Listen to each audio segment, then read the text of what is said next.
Very good morning, students. In today's video we will be discussing about simple tissues. Once again, simple permanent tissue. Although we have discussed three important simple permanent tissues in the form of parenchyma, collenchyma and sclerenchyma, but one of the simplest permanent tissue is left behind, and that is termed as a protective permanent tissue. Protective tissue. Now when we talk about the protective tissue, what does the protection means? Protection means it will safeguard the plant from injuries. Any type of an injury, whether it is a mechanical injury or it is any injury because of any insect, right? So that is about the protective tissue. Now when we talk about the protective tissue, there are two types of protective tissue. One is in the form of epidermis and other is in the form of cork. Now epidermis is what? Epidermis is the outermost layer. What it is? It is the outermost layer. Now because it is the outermost layer, what happens? If we talk about the outermost layer of the human beings, it is the skin. In the same way, when we are talking about the epidermis, epidermis is the outermost layer in plants, and this is usually a single cell layer, usually single cell layer.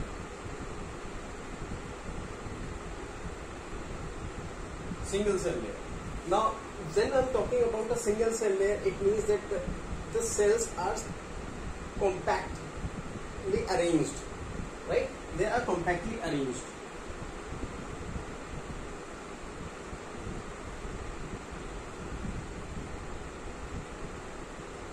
Arranged compactly without intercellular spaces. Intercellular spaces, right? Now because there is no intercellular spaces, that means that nothing would be able to get inside, right? It is packed thoroughly, right? Now when we talk about this intercellular spaces, they are covered by a waterproof layer, right? This outermost layer basically has what? It has a waxy coating over it, right? Has a waxy coating. Has a waxy coating called as cuticle, right? Now because of this cuticle, what will happen? All the water that is that pours down during the rainfall, it drips down. It does not damage, because if the water remains there or get accumulated somewhere, then what will happen? It will start decaying the plant body, right? Now because of this waxy coating, what will happen? All the water that trickles down, it will fall down and it will not have any impact on the plant. Therefore this epidermis layer is very much important. Why? Because it is protecting the plant body from several damages, right? Now when we are talking about the cuticles, waterproof layer called cuticle, this cuticle is made from a substance called cutin. Cuticle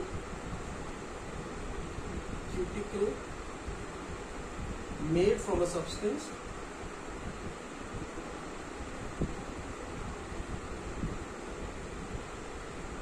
chemical substance called cutin, right? Now this is because of this cutin that the cuticle is formed, and this cutin is secreted by the epidermis cells or epidermal cell. Cutin secreted by epidermal cells. Now these epidermal cells are responsible for the secretion of cutin, and this cutin gets converted into cuticle, that is the waxy coating which prevents the decay of the plant body. Now when we talk about the functions, right, this is all about the epidermis. Now we will talk about the function. As I have already told you, one of the function, prominent function, it is protective in nature. protective in nature,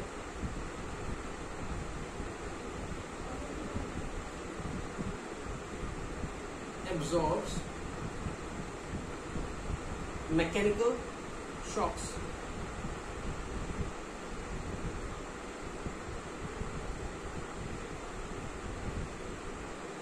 Mechanical shocks, prevents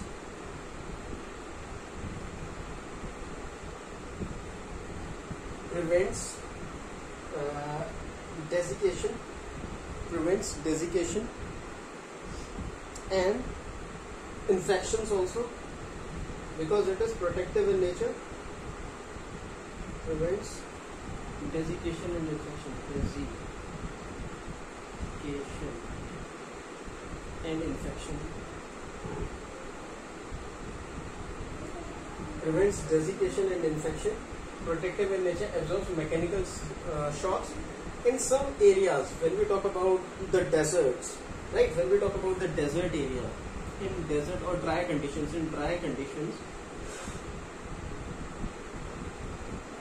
this epidermis might be thick in comparatively. Epidermis might be thick.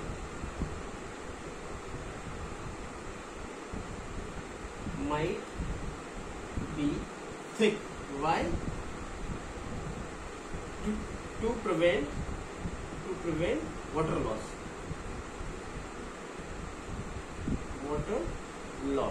Now, as I have already told you, they are compactly arranged. Therefore, if the layer is thick, the protective layer is thick, it will not allow the water to evaporate or loss from the plant body. Thereby, in dry conditions, the plants will be able to survive without water for a longer duration. Now, when we talk about the cork, this cork is also called as phloem.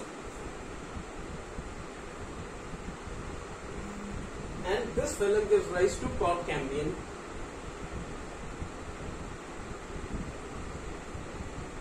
How?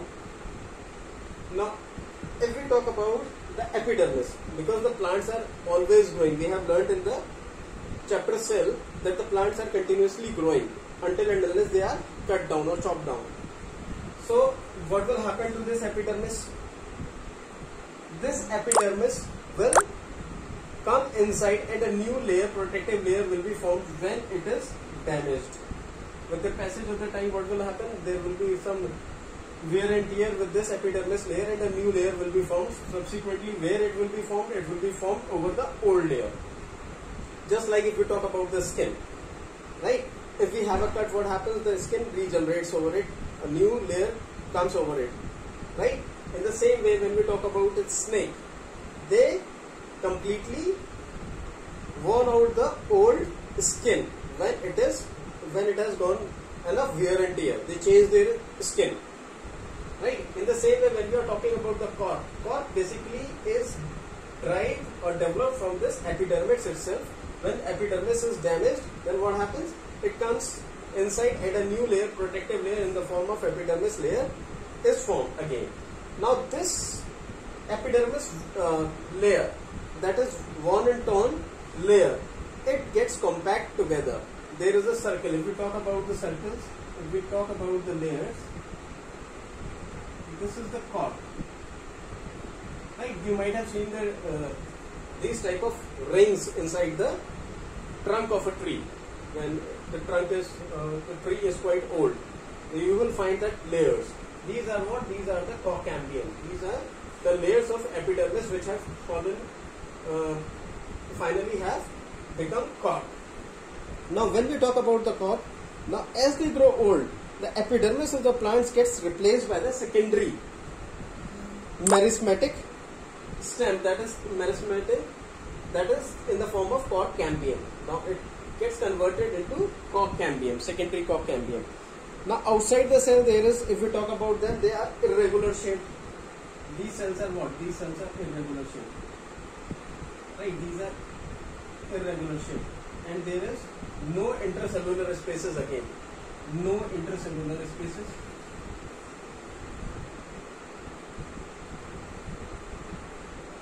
spaces between them. There is no intercellular spaces between them. Now, if we talk about the cork, outside cork is cut off from the, this layer forms a several thick layer that becomes the cork. That was I was talking about.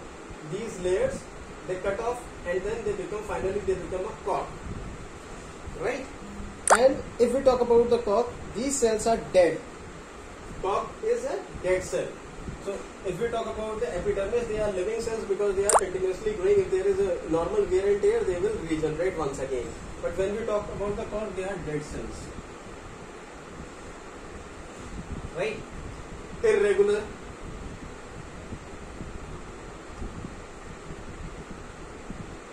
Irregular shape. They are dead cells, they are irregular shaped. And if we talk about them, there is no intracellular spaces, that I have already told you. Now the cork cells, another important feature of the cork is they do not contain protoplasm, right? Don't contain protoplasm. Instead have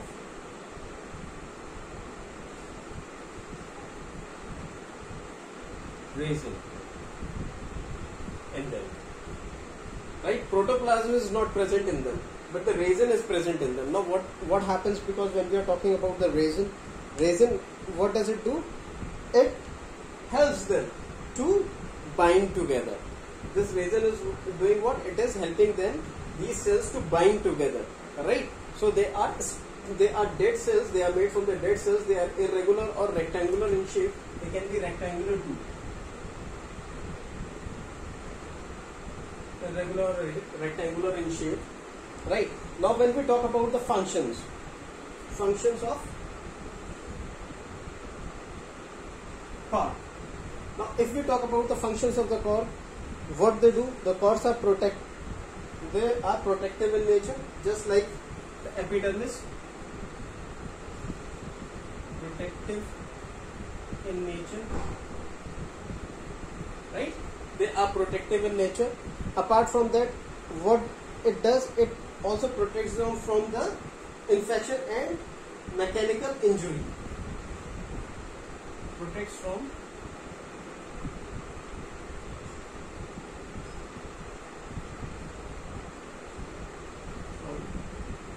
mechanical injury and infections. Why infections? Because there is resin that is filled between among the cells. Therefore, there is not any chance of water to creep inside it, or any type of gases can creep inside it. No gases can creep inside it between the cells, because there is no space between them, and whatever space is there, that space is being utilized by this fluid in the form of resin. In such a way, if we talk about the plant tissues, these are the two protective tissues that are responsible for them.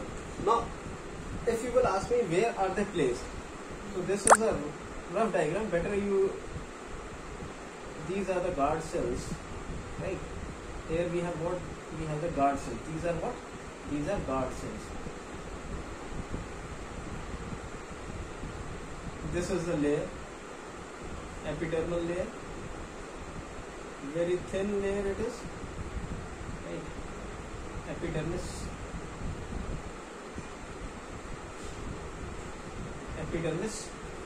In between we have what? In between we have, this is stomata,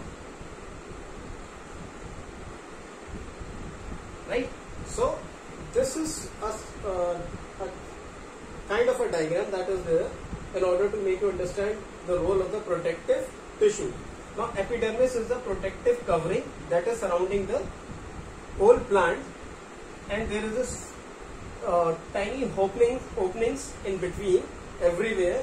These openings are for the stomata, from where they make food for themselves. The plants are making food for themselves. These stomata have the guard cells, and in between we have a stomata. Now these guard cells opens, stomata, there is an exchange of the gases, and the process of photosynthesis takes place. I hope all the points that we have discussed in this video in the form of protective tissues in the plants is clear to you. Thank you.